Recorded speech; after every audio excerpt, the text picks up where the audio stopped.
Hello, and welcome back to the history of the Mongols. I'm your host, Kyle.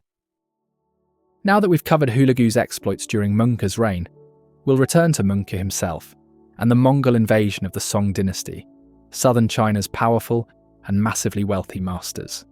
Among the largest and most well-planned Mongol campaigns, it was abruptly cut short, with disastrous implications for the Mongol Empire. Planning a battle against the Song Dynasty was not an easy undertaking. All of Möngke's efforts from 1251 to 1258 can be regarded as preparations for it, documenting the empire's resources and manpower, strengthening the central authority, and securing his numerous flanks.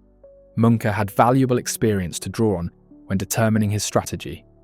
Since 1234, the Mongols had fought rounds of inconclusive warfare with the Song, penetrating deep into the dynasty's territory, routinely defeating armies and seizing cities, but never making significant gains, and frustrated by Song tenacity, all in an environment almost tailor-made for Hamfa cavalry armies. To understand the conflict with the Song, we must first present the dynasty and its reigning house of Zhao. But what a task!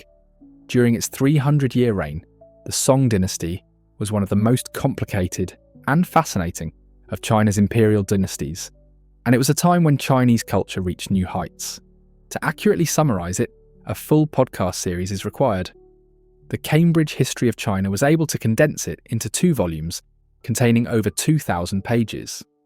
The Song emperors presided over a period of remarkable economic, technological, agricultural, and cultural achievements. Urbanisation increased. In the 13th century, the southern Song capital of Linan, modern Hangzhou, was believed to have a population of 1.5 million. The Song dynasty introduced numerous inventions and advancements, including paper money, expanded farmland and rice production, foreign trade, gunpowder, and porcelain. The Song dynasty was extremely wealthy, and it is rightfully regarded as a golden age. The Song were a prominent force in China since the 960s, emerging in the decades following the fall of the Great Tang dynasty, during a period of disarray known as the 10 Kingdoms and 5 Dynasties. Through tremendous effort, the Song absorbed the other kingdoms of southern China and marched up into the North China Plain, where they clashed with the Khitan-ruled Liao dynasty. Rounds of combat continued for the rest of the 10th century, but a pattern evolved that became all too routine. The northern, mostly cavalry-based forces could outmaneuver and frequently destroy the Song troops, whose offensive performance was dismal even at their peak. However, the Khitans were disappointed by the Song's defensive ability and were unable to maintain advances against them, notably when a massive Song crossbow speared the Khitan king in 1005. Weeks later, the Song and Liao agreed to the infamous Chanyuan Treaty, which marked their borders and required the Song to pay a large annual tribute of silk and silver to the Liao. Part of the explanation for the Song's frequently criticised weak offensive military performance may be traced back to its founder, Zhao Guangyin, the Taizu of Song. Zhao, his father, and grandpa were all military men. Zhao owed much of his success to the military, which he also blamed for the Tang dynasty's disintegration. New Chinese dynasties frequently build on what they saw as a fundamental flaw of the previous dynasty. According to Zhao Guangyin, the Tang dynasty fell apart because military chiefs and generals got too powerful, rejecting the imperial court in pursuit of their own power, such as An Lushan in the 8th century. According to Zhao, the dynasty's internal stability could only be ensured by keeping the military under strict control. Soon after gaining power, the military commanders who had aided Zhao's rise were eased into retirement, and the army was placed under permanent civilian leadership, the Bureau of Military Affairs.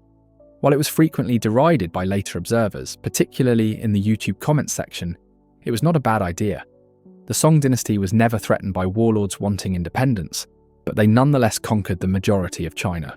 It could not have been imagined that the dynasty would face some of the medieval world's most powerful armed forces. While an uneasy peace was established with the Khitans, a great upheaval occurred in the early 12th century in the form of the Jurchen and Jin Dynasties. In a few short years, the Jin annihilated the Liao. The Song united with the Jin in an attempt to conquer Chinese land, but failed miserably. Jin and Song's union lasted barely longer than the Liao dynasty. In 1125, the Jurchen's formidable heavy cavalry tore through the Song. By the end of the 1120s, the Song capital of Kaifeng had been seized, as had the Song Emperor Qinzong, whose father had recently abdicated, as well as the majority of the imperial family and court. Northern China was captured, and the Song dynasty was in disarray and nearly crumbled. The abdicated emperor's ninth son managed to flee south, relocating the dynasty to Linan, modern Hangzhou, a seaside city at the mouth of the Yangtze River. This greatly reduced dynasty is sometimes referred to as the Southern Song, as opposed to the Northern, which ruled the majority of China. Over the 11th century, leadership troubles among the Jurchen, difficulty campaigning in South China, and renewed defensive activity by the Song slowed Jin development, and a treaty signed in 1141 designated the Huai River as the boundary between Jin and Song. The Treaty of Shaoxing reimposed similar annual tribute demands as the Chanyuan Treaty, including thousands upon thousands of tiles of silver and bushels of silk to be delivered to the Jin, as well as the Song's recognition of the Jin Emperor as the Son of Heaven, a title traditionally reserved for only one ruler of China. The pact was a humiliation and an economic burden. In addition to losing northern China, the peace was uneasy, and every few decades conflict broke out between Jin and Song, with neither able to advance beyond the Huai. Relations were reasonably friendly from the 1160s to the end of the 1180s, during the lengthy and stable reigns of Shizong of Jin and Xiaozong of Song, which were considered a golden age for both realms, though neither abandoned its territorial ambitions. Their successors were far less capable, lacking the drive, competence, and inclination to direct forces within their courts. Song revanchism rose to new heights in the early 1200s, when the Jin were distracted by the northern steppes and ecological calamities. Seeking to capitalise on perceived Jin weakness, the Song launched a surprise invasion in 1206. By the end of the year, the Song had sent peace overtures to the Jin. The Song forces were largely defeated. The chief military commander in Sichuan defected to the Jin, and the Jin counterattacked with a huge, 9-pronged assault along their entire 2,000-kilometre border. Despite this tremendous expenditure of personnel, the Jin achieved no gains. Peace was reached in 1208, with the Song offering an enhanced annual tribute of 300,000 ounces of silver and bolts of silk, as well as the heads of the ministers who were viewed as responsible for encouraging war. Despite their humiliation, the Song were not forced to make territorial concessions. Perhaps the most significant result of that brief period of fighting was that it diverted the Jin's attention and large resources away from the crisis gathering on their northern frontier. The union of the Mongol tribes under Genghis Khan. Genghis Khan conquered the Jin Empire in 1211, as previously detailed in an earlier episode. The Song's initial reaction was divided. Linan did not cry for the Jin's pain, but whether this was something the Song should capitalise on was debatable. In any case, following the ceasefire in 1208, the Song court was mostly ruled for the next 25 years by Chancellor Shi Mi Yuan, a man who advocated stability and moderation above development and reform. There would be no dangerous military adventures under his watch. The Song were unable to pay their annual tribute owing to conflict in 1211 to 1214. Many voices in the court claimed that continuing it all was pointless because it was being passed down to a fading dynasty. Chancellor Shi Mi Yuan demonstrated his often indecisive policymaking by not outright stopping the tribute, but instead storing it. He may have quietly resumed it in 1214, intending to maintain peace with the Jin while avoiding upsetting additional voices in the city. Shi Mi Yuan's adversaries were aware that even the Tangut and Korea had stopped paying the Jin. This appeasement was also ineffective, as the beleaguered Jurchen attacked the Song in April 1217, after losing the majority of their empire's northern portion to the Mongols. The goal was to restore the dynasty's prestige while also allowing the Jin court to depart from the Mongols if necessary. The outcome was not what they expected. Shi Mi Yuan, although openly supporting the status quo and refusing to mobilise forces, had also ordered enhanced border defences and increased regional commander autonomy with little supervision from the central government. Song defence forces responded promptly, and Jin offensives were not only aggressively resisted, but also resulted in successful Song campaigns into Jurchen territory. For the Jin, it was a huge shock, a hit to morale and resources at a time when they had little of both to spare. The Song and Shi Yuan, in particular, had gained fresh confidence in their opposition to the Jin, rejecting their envoys and severing off all diplomatic relations with them in 1219. Around this period, in 1221, the Song sent their first diplomatic expedition to the Mongols, which was documented in a written account still available today, the Möngke Beilu. The initial Song perceptions of the Mongols, as described in an excellent article by historian Chad Garcia, present the Mongols as a different kind of northerner. Compared to the deceitful and malicious Jurchen of the Jin Dynasty, the Mongols are something of noble savages, honest, straightforward, physically strong if not attractive. Genghis Khan is characterized as having the heroic qualities of the ideal Chinese ruler, including a wide, broad forehead and a lengthy beard. There is no mention of them being particularly threatening or harsh. As we've already stated, Genghis Khan's absence in the west against the Khwarezmian Empire, combined with the death of Möngke, the commander in the Chinese theatre, in 1223, resulted in a significant drop in Mongol pressure on the region. The deaths of the Tangut, Jin and Song emperors in subsequent years allowed new voices to emerge. This is discussed more completely in episode 10 of this series, but the end consequence was a broad ceasefire between them. While it was a temporary respite, it was only a breath before the plunge. Episode 10 also describes the Jin Empire's demise in the early 1230s, during the reign of Genghis's son and successor, Ögedei. Song Chancellor Shi Yuan attempted to keep out of the fight and maintain Song neutrality, but the Mongols infiltrated the Song border and raided in order to outmaneuver Jin forces, while simultaneously requesting an alliance against them. A handful of voices inside the monarchy warned of the Mongol threat. What happens when the Jin no longer acts as a buffer between them? Shi Yuan may have been aware of this, but he died by autumn 1233. In the weeks leading up to his death, as his age diminished his attendance in court, the Song consented to help the Mongols in their final onslaught on the Jin, who had been reduced to a strip of land along the Song's northern frontier. The Mongols needed to make sure the Jin emperor, Aizong of Jin, couldn't flee into Song territory. In exchange for their assistance, the Song were given hazy promises of land restoration. The Jurchen and Jin Dynasty was annihilated in the early months of 1234, with its last ruler murdered in street battles. However, the promises of territory did not materialise. Kaifeng, the Song dynasty's capital, remained in Mongol control. Angry and aggressive voices, particularly those who had only battled rebels and had little experience with the Mongol manner of war, were particularly vocal in their objections about the situation. Several Song armies marched over the Huai River in 1234, expecting the local Han Chinese population to join them in reclaiming what was rightfully theirs. However, they were met with a devastated, war-torn landscape and a population unable to feed or fight. The Song army began a disorganised retreat, which turned into a defeat when Mongol forces reappeared. Foolishly, the Song had only recently launched a 45-year war. Ögedei Khan dispatched forces led by his sons Kochu and Khotan to raid the Song. Generally, these were found in two areas, near the central frontier on the Huai River and further west in Sichuan. Sichuan, where we will spend the majority of the episode, was China's westernmost province prior to the permanent inclusion of Tibet, Xinjiang, and Gansu. The Sichuan basin, roughly shaped like a bowl encircled by mountains that separate it from the rest of China, juts up against Tibet's eastern reaches. Fertile is one of China's most densely inhabited regions, with the Yangtze River flowing through it, giving enough rainfall for abundant rice agriculture, and connecting it to the rest of southern China. Sichuan, a hot, humid region known for its densely forested mountain slopes, witnessed more than its fair share of conflict in the ensuing decades.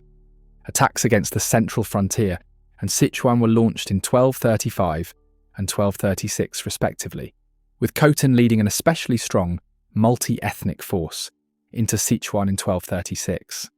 The destruction was tremendous. By the end of the year, just 4 of Sichuan's 58 prefectural capitals remained standing, while Chengdu, the regional capital, had been captured. The rapid triumphs were marred by Kochu's death in November 1236 and the return of the majority of the army. Attacks in the rest of the 1230s were rebuffed often by Möngke, the period's leading Song general. It's uncertain if the Mongols intended to fight the Song at the time, certainly not in 1234. They dispatched envoys to the Song in 1238 to request a ceasefire, which the Song quickly rejected. They deliberately chose not to hold cities. Hanchu was subjected to a widespread massacre in 1241, followed by a surprise Mongol withdrawal. Such activities could have been a response to the necessity of battling the southern Song. The Song had enough of soldiers to fall back on, but the problem with any fast assault was that it had to be able to hold on to any area it captured. The Mongols could quickly overcome the frontier defences, but the fear of being besieged was quite real. At the very least, without large garrisons, any city might be rapidly retaken by Song forces once the Mongols had moved on. The hot, humid weather of southern China strained the Mongols and their horses, and sickness spread swiftly among troops unfamiliar with the area. Large cavalry operations were difficult to carry out due to the abundance of rivers, mountains, and forests. On top of that, while the Song are frequently mocked for their inherent military ineffectiveness, the most pressing issue was the tenacity of the Song defenders.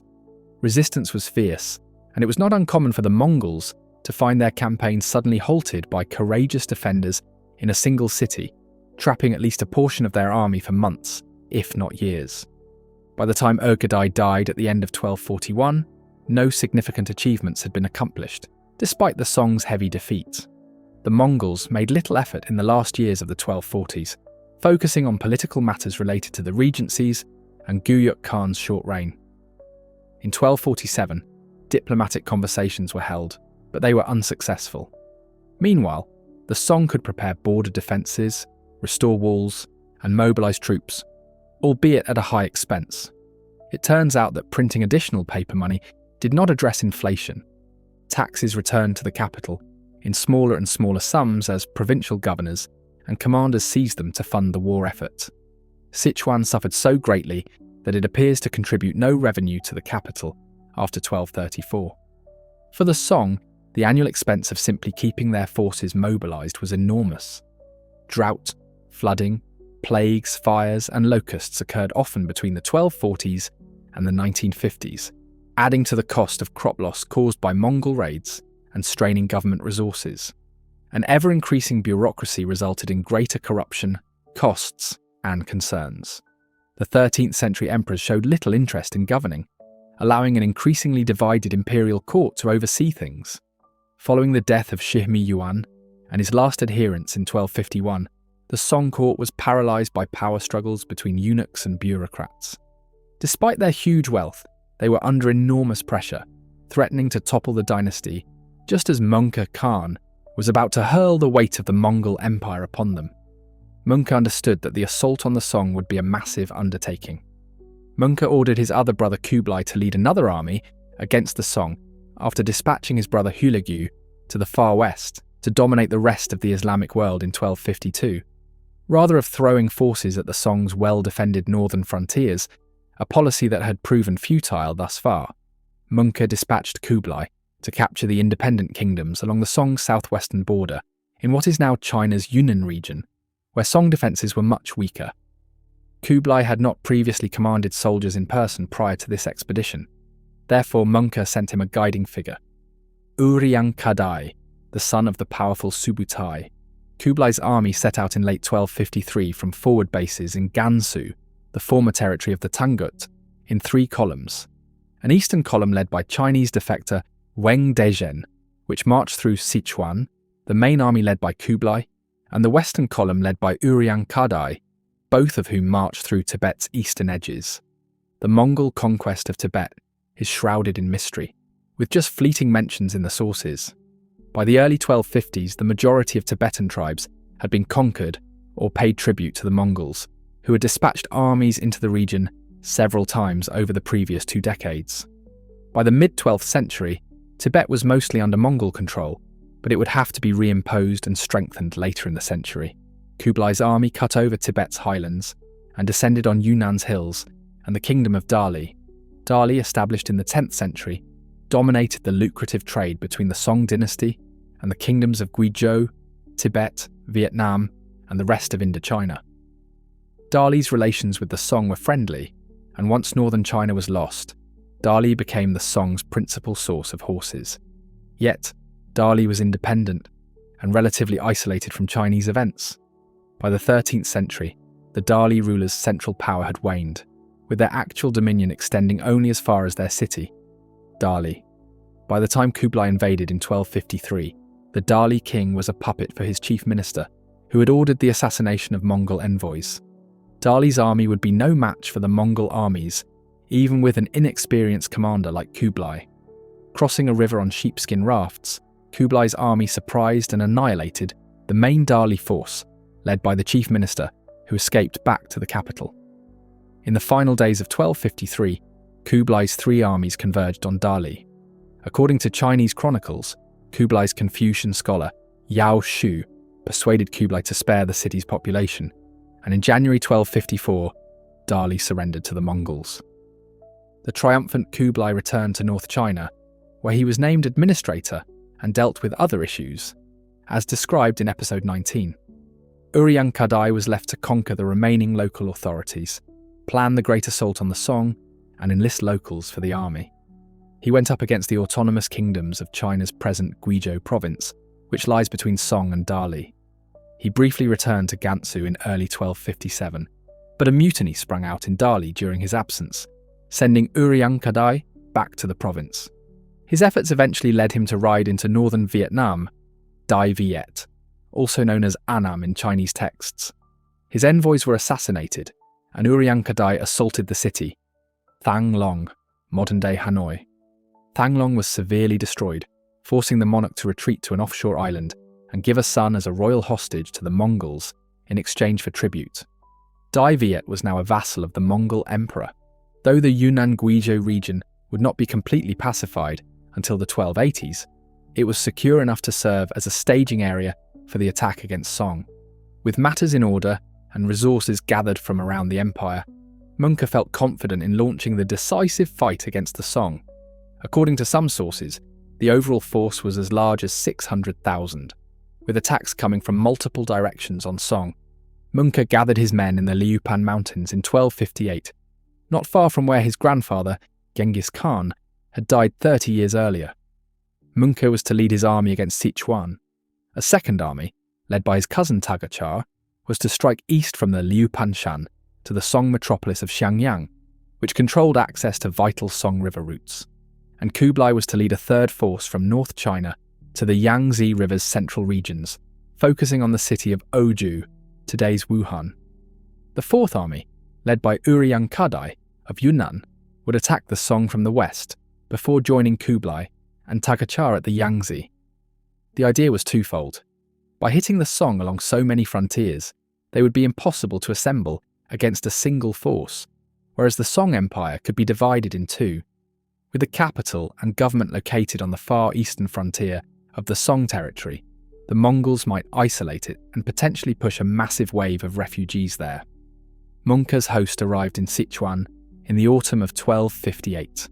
The Song had recently dispatched 100,000 troops to reinforce it, but the central government had done little to help rebuild the western region's fortifications. During the march on Dali 5 years ago, much of Sichuan was taken, but the major population centres resisted. The Grand Khan himself was now on the pitch against them. Sichuan's capital, Chengdu, with a population of about 1 million, fell rapidly, and the plains were soon under Mongol control.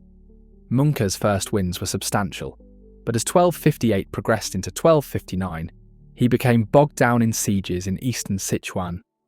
Outside of the Sichuan plain, the province is characterised by harsh mountains and valleys. Recently constructed mountaintop fortifications were difficult to capture. Chongqing, one of the region's largest cities along the Yangtze, was transformed into a fortress network. Defenders battled tooth and nail, knowing that loss meant death for themselves and their family. Möngke's issues worsened as he attempted to capture Hochu. For 5 months, the city rejected his efforts, resulting in enormous losses that frustrated him. By June, the rain had become relentless. Humidity and climate proven to be powerful weapons. Disease quickly spread among the Mongols and their horses. Even troops sent from northern China were unaccustomed to it, and progress stalled. Möngke battled the rest of the summer in the hills around Hochu attempting to maintain the army's momentum. The sources disagree on how events unfolded in August. Möngke appears to have been drinking heavily, possibly because he was aware that the water could transmit disease to his men. His judgment and reflexes may have been weakened, and his fortitude may have suffered. According to the reports, the defenders of a local fort fired an arrow or launched a missile from a catapult. Others died of cholera or dysentery caused by the conditions. Möngke Khan died on August 11, 1259, regardless of the circumstances. His troops came to a halt. Messages were dispatched to the other troops, and Möngke's son Asutai promptly returned his father's remains to Mongolia for burial. According to Marco Polo, the army slaughtered everyone they came across while transporting his corpse. The Song got fresh heart when he learnt that the mighty Khagan had died. Takachar Noyan's force had already floundered outside Xiangyang's fortifications. Kublai, who had been delayed by severe gout, had yet to cross the Yangtze River when he learnt of his brother's death. Only Uriang Kardai had made gains, possibly due to a larger number of locally reared Dali troops who were more adapted to the climate. From Dali or Dai Viet, he marched across the modern regions of Guangxi and Hunan to Kublai on the Yangtze, reputedly engaging 13 engagements, killing 400,000 Song soldiers and capturing numerous prominent generals. After learning of Möngke's death, Kublai continued to campaign for another 2 months, first denying it as a gossip, then claiming he had been directed south by the Khan, and it was his responsibility to carry out his wishes. He crossed the Yangtze and took Ochu, modern Wuhan. Perhaps he was motivated by a desire to get something done on the battlefield, or perhaps a thought occurred to him. He did not have a good military reputation. Taking a major city like Ochu would relieve this, making him a stronger prospect for leadership to succeed Möngke. Without a doubt, he anticipated that an election would take months, allowing him plenty of time to collect several triumphs on his resume. As a result, he was astonished to receive communications from his wife, Chabi, in late November 1259, warning that Kublai's youngest brother, Arik Boki, was attempting to become Khan. Arik had been left as regent in Karakoram, while his brothers were on campaign, and he now planned to announce himself Khan before the families could gather. Kublai couldn't afford to miss out on this opportunity. As he left Wuhuan in winter 1259, the Song, led by new Chancellor Jia Sidao, kept a wary eye on the frontier and sought to recapture the lost area. They could not have imagined it, but the age of the unified Mongol Empire had come to an end. Möngke's death left no designated successor, creating a vacuum that would bring every fissure within the empire to the forefront. Civil war was about to break out over Eurasia, and the Mongols provided the Song with a temporary reprieve. Our next episodes look at the great civil wars of the Mongol Empire, so subscribe to the podcast to learn more.